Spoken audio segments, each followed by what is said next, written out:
You always wonder why companies will come from outside, set up, and in no time are dominating a certain sector of the industry.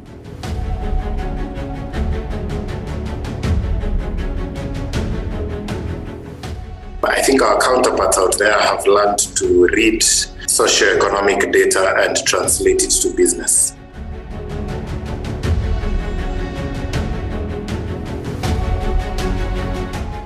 I find that as a country, we don't spend enough time discussing what's happening in the larger global arena. And as a result, we keep being caught out flat-footed. And I think that that's not going to slow down. It's only going to get worse.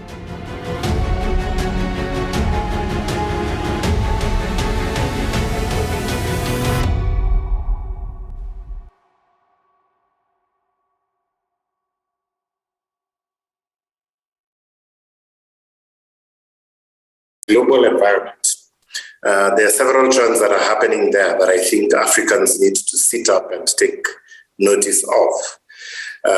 In particular is that, announcements have been made one after another about countries having Marshal plans for Africa. And, the countries that have been able to track so far. You have China, you have Japan that just announced that they want to match what China is doing in terms of investing in Africa. You have the US that has been scrambling to catch up with what China is doing in Africa because they figured they've been losing out, on what China has been doing. And so there's kind of like a friendly fight going on between the US and China in dominating global geopolitics. And Africa is one of the spaces where that is happening. But beyond that, we also have Russia that has announced a similar fund for Africa. Germany has what they call a Marshall Plan for Africa. France has been backtracking on a lot of the bad things they've been doing on the continent and trying to be a bit more friendly. You'll all forgive me. I put things as they are, and I'm going to do that a lot quite a bit today. And so we generally have what we call the new scramble for Africa that's happening. And this time it's not colonialism, it's economic. In a sense, they call it investment, but there's a reason they're investing here. One, the economies are slowing down in terms of they have aging populations, and so they don't have enough workers, to generate enough income to pay for their pensions back in their countries. And if they're able to do that on our continent, then they're able to raise enough money to go back and take care of their own economies.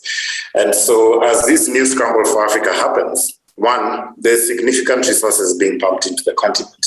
But two, it will also come with a lot of competition to a lot of the businesses that we have. On the other front is a lot of family foundations and corporate foundations also pumping in quite a bit of money into the continent. So your MasterCard foundations, Visa foundations, and your rich billionaires, from around the world, Jack Ma, Jeff Bezos, like literally everyone, Zuckerberg, looking at how, they can pump some of their earnings into doing good into the world. And so as a result, Africa has ended up becoming a hotspot.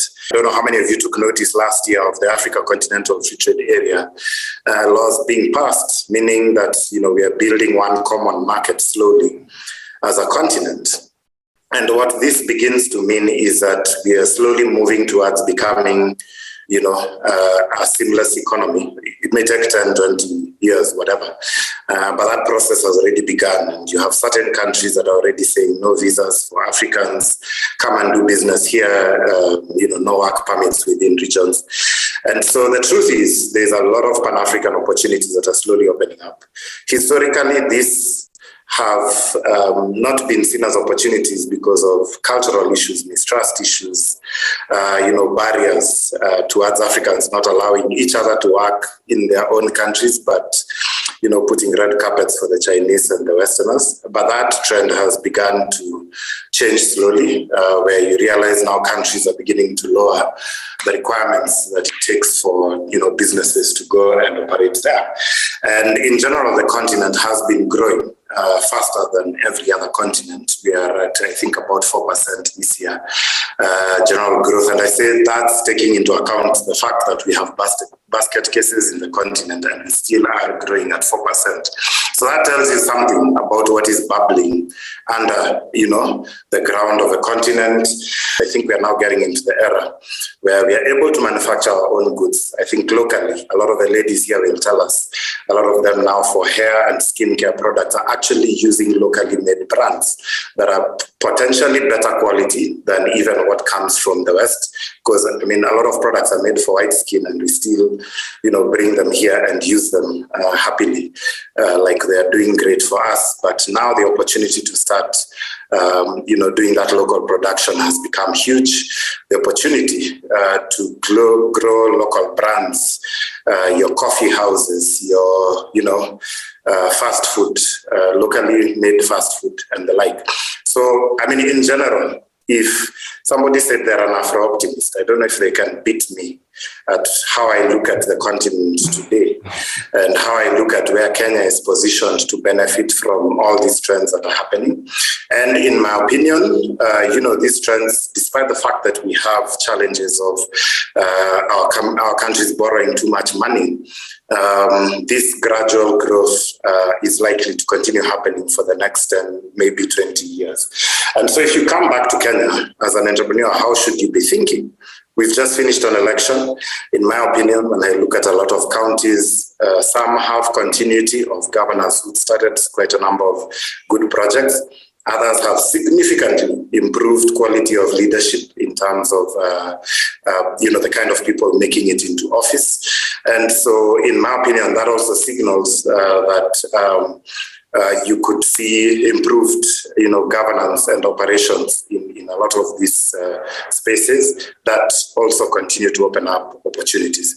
So, how would I think if I'm an entrepreneur in this space? First, I would think Kenya, Africa, the world is my playing field. Two, Africa has raised the, while foreign direct investment and venture capital has been shrinking in the rest of the world, it has been doubling for the last 4 years in Africa. So again, if people were struggling to access capital to significantly scale their businesses, the opportunities are there. I think Kenya has about 90 to 120 venture capital firms that have set up and domiciled themselves here. There's a report done by the Financial Times recently that outlined that 8 out of Africa's 10 fastest growing companies were Kenyan companies.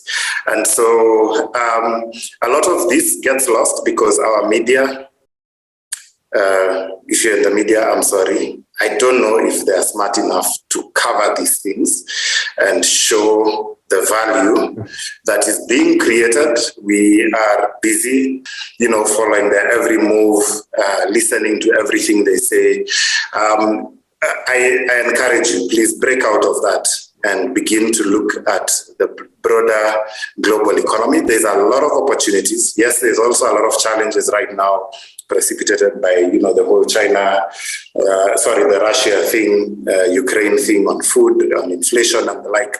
But in my opinion, these, are things that will eventually pass. But if you look at the fundamentals of how this economy is running, there's so many things that are building up that we should be taking advantage of.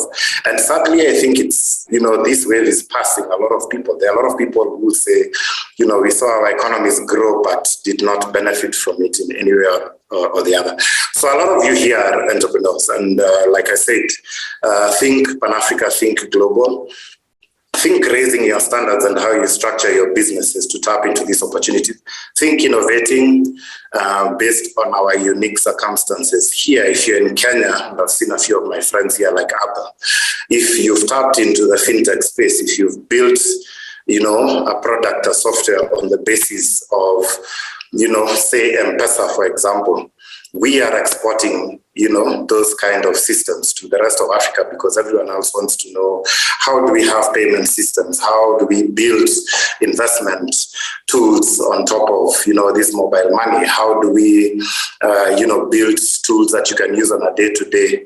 And I keep saying, I think one of the most overlooked opportunities, the informal sector. Nobody is building business tools for these guys. There are 8 million informal businesses in Kenya. Just imagine if you had a tool where they're paying you 10 bob a month subscription.